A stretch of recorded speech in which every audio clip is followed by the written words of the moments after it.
Today we will be learning about the passive voice in German. First up, we need to find out what is the passive voice. Well, let's look at normal sentences first. Normal sentences have a subject and a verb.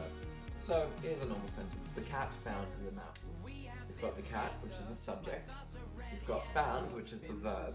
And you've got the mouse, which is the direct object, or the noun that's having the action done to it. The passive voice is when the subject is having the action done to it, or the direct object becomes the subject. So here we've got our previous sentence. Far too long, let's get rid of that. Now we've got our new sentence. The mouse was found. The mouse, which was the direct object, has now become the subject. And we've got two parts of the verb. We've got past participle, or basically just the verb. And we've got was, which is the auxiliary verb. This auxiliary verb is what makes up the full verb, otherwise it would not make sense. The mouse was found instead of the mouse found. What about in German, I hear you asking? Patience is a virtue. So here, we've got our auxiliary verb, was. In English, that verb is to be. In German, instead of using to be, we use to become, or werden. So, to construct the passive voice in German, you take your form of werden, and you add the past participle, the verb. So let's look over the present tense, yada yada yada, imperfect tense, yeah, pretty basic. But except, remember, don't confuse this with ü, which is another thing entirely. So, perfect tense. You should know this, sein and geworden. But wait, in the passive voice, it changes. Sein and worden. Obviously, German, the efficient language that it is, has dropped the extra syllable to save time. So let's take some examples. This is the present tense, the easy ones. You've got your two verbs, werden and erwarten. You've got werden, your auxiliary, and erwarten. We're going to have to conjugate as our past participle. So here you've got, in blue, your direct object, or subject, and you've got werden and erwartet, which is the verb. Heute is just the context. Obviously, this is the same in English, except the auxiliary verb and the past participle are placed together. Let's take another example. Sie something in den Sanitätsraum something. So, again, you've got your auxiliary and your past participle, and here is it conjugated. You've got Sie werden in den Sanitätsraum gebracht.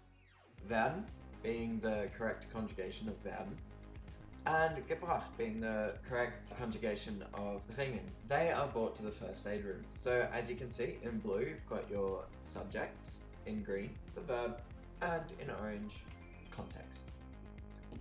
So, imperfect tense gets a little harder, not much. So you've got werden und backen. Again, your auxiliary and your past participle. The cake was baked yesterday. So, der Kuchen werde gestern gebacken. Again, you've got blue, your subject, green, the verb, and orange, the context. So now it gets a little bit harder. As you can notice, there are 3 spaces instead of 2. Der Kuchen, something, am Mittwoch, something. So this is the same sentence, but structured a little differently as the one before. We've got werden and backen. As we know, werden is going to be sein and worden, and backen is going to become gebacken. So, der Kuchen ist am Mittwoch gebacken worden. Again, we have in blue our subject, in green the verb. Notice the 3 parts, ist, worden, and gebacken. Ist and worden form your auxiliary verbs, gebacken becomes your past participle, and in orange, of course, you have your context. Let's move on to a future tense example. These get a little harder again. So here, we have der Kuchen, something, morgen something, backen. So, in the future tense, you've got 3 parts to the verb, 2 parts of which will be the auxiliary and 1 part the participle. This becomes der Kuchen wird morgen gebacken werden. As you can see, the blue is the subject, the green the verb, and the orange the context. So notice how there are 3 parts to both English and German, 3 parts of the verb in both English and German.